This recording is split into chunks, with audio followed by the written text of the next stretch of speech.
Good evening, ma'am. My topic is stage of strategic management.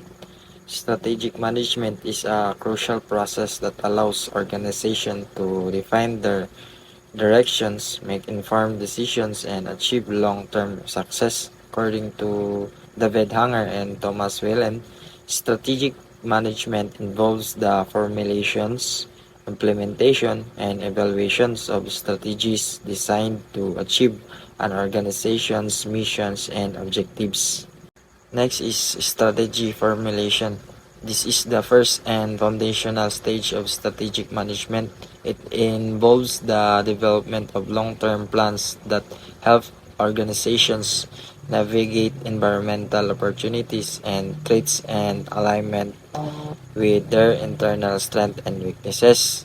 According to Hanger and Whelan, strategy formulations include defining the organization's mission, specifying achievable objectives, developing strategies, setting policy guidelines.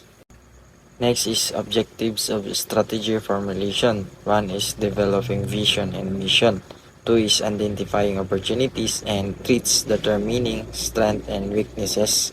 Three is establishing long-term objectives. Four is generating alternative strategies and choosing the most suitable ones. This stage provides the strategic blueprint that will guide the entire organizations. Next is strategy implementations. Kini ang yugto kung asa gina-apply ang mga plano, ang mga strategies o policies. Ginapahigayon pinaagi sa program budget o procedures. Pwede kini makinahanglan og kausaban sa kultura or structures or management system sa organization.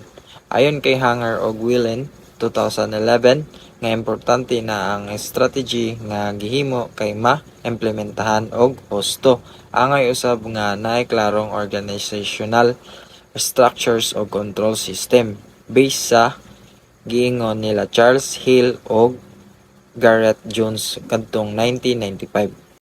Next is objectives of strategy implementation. One is establishing annual objectives.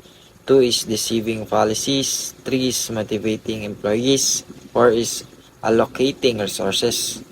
This stage focuses on operationalizing the strategy and ensuring the entire organization works towards common goals.